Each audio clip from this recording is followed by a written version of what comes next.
my starting point is to introduce two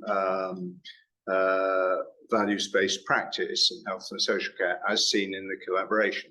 But as those of you who've looked will see, it's an incredibly broad church, and we are really expanding our understanding of what values mean and how they affect practice by the day. And so nothing I say is sort of to be taken as gospel, because it isn't. But I want to sort of just introduce the topic.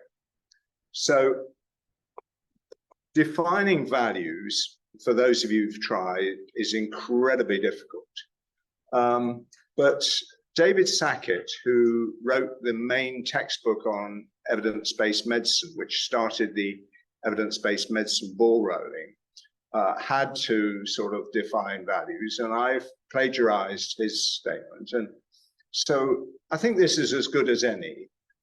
We mean the unique preferences, concerns, and expectations which each person brings to the encounter, and which must be integrated with best research evidence and professional experience into health and social decisions if they're to serve the client and patient. So a few points to emphasize there, that as in all shared decision-making,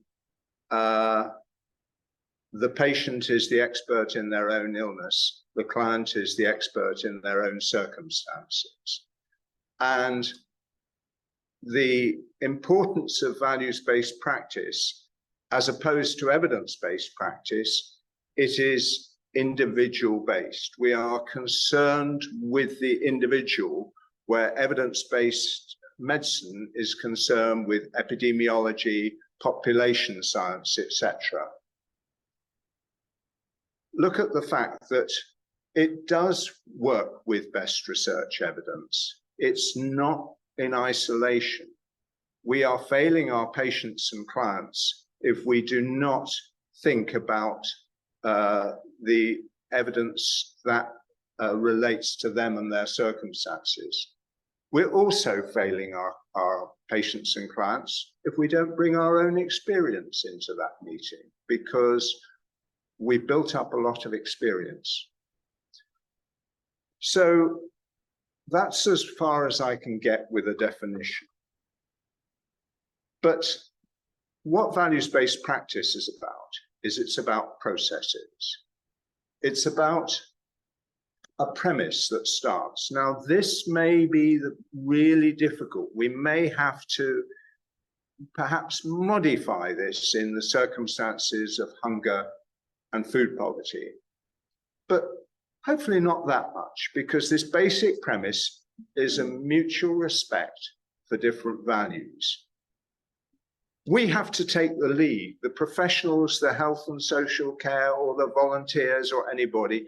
We have to take the lead on this. We can't expect reciprocal respect for our values from our clients, from our patients. We have to earn it.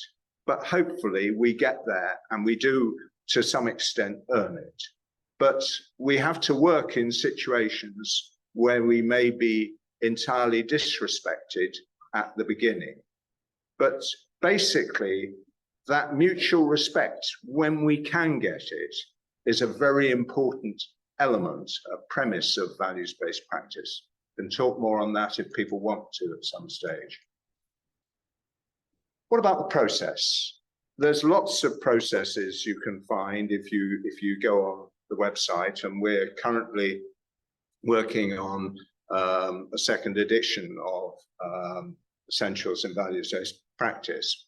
But I've selected some that for the medics would be classed as clinical skills, but here I think they're relevant. First is values awareness, that simple concept that not everybody thinks like I do. And until we actually sit down and think about it, we tend to assume that people think like I do. So the whole business of values awareness is unpicking that and sort of having that curiosity of, I wonder how they're thinking. So that requires values communication. And perhaps the key question that's evolved over the years in this is, what matters to you? Because that really starts the conversation around the other. Having got there, we can then have reasoning around the values. We can then begin to put two sets of values into the conversation. I'm here to do this. This is what your need is. And we can begin to start a conversation around it about what we can do, we can both do.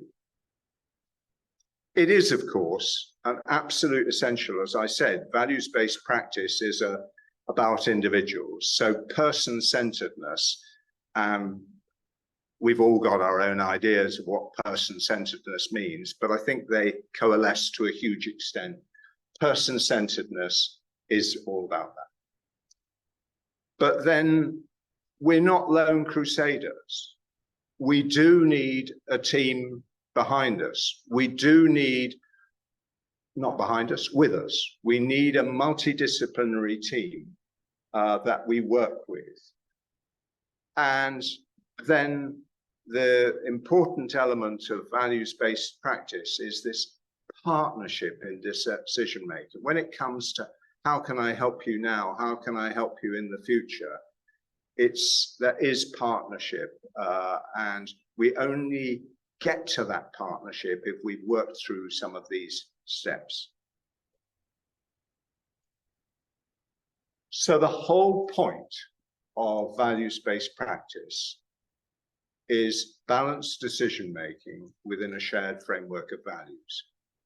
That sounds like a mouthful, and it is a mouthful, and it's quite a difficult thing to achieve, but it means that we are sharing our frameworks, we are sharing our values, and we're arriving at a decision that it may be only a decision for now, it may be only a temporary decision, but it's a decision that takes account of both our sets of values. And this is fluid. What works today may not be the right balance tomorrow.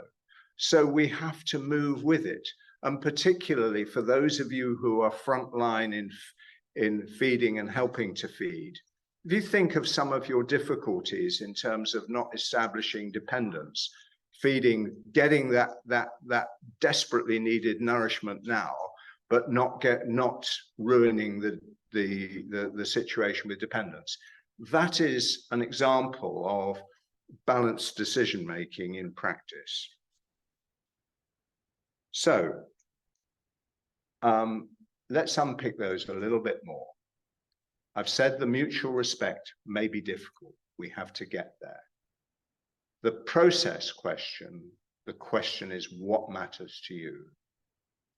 The process is always person-centered, and you need a multidisciplinary team supporting client partnerships.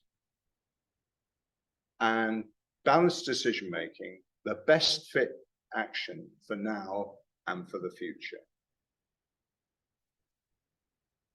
I want now, Bill Fulford isn't here yet, but if you've got questions about this, this is largely Bill's work. Bill was a SAR in the world of psychiatry, and Bill being Bill and so concerned about values-based practice right from the beginning, he sort of founded this round table concept. And this is based on the difficulties they had in formulating the Act in mental health. And of course, they were looking at the question of someone being detained against their will or treated against their will. So they desperately needed principles. And all of these principles were relevant. So they had the principle, starting at the top right, of the purpose, that the purpose is to minimize harm, maximize safety. Or they had the respect principle. We'll come back to that in a moment. But we also had the participation principle, involving as many people as possible, carers, families, etc. The resources principle of using resources effectively and efficiently. And then we come to the one that is unique to this situation that Bill was faced with, the least restrictive alternative in terms of how someone, the treatment that someone could have. So to me, it occurred that we could have values-based practice in hunger and food poverty in 2023. And I think 4 of those principles stand up. That we've got to minimize hunger. Our purpose is minimizing hunger, as well as maximizing safety, maximizing health, because we don't want to be minimizing hunger at the risk of delivering such poor nutrition that we're damaging children's health. We've got to have the respect principle, the same respect principle, because we're working with people who are also in have diverse needs, diverse values, diverse circumstances. And we've got to be able to work with them with full respect for their race, religion, culture, gender, sexual orientation, or their disability. That almost these days should go without saying. And then we come to the participation principle. That's about views, wishes, feelings, and we want to follow our clients' wishes as far as we can, but they are participating with us. And we come to the resources principle, where we are responsible for efficient, effective, equitable use of resources. We've got to balance the individual in the society that's there.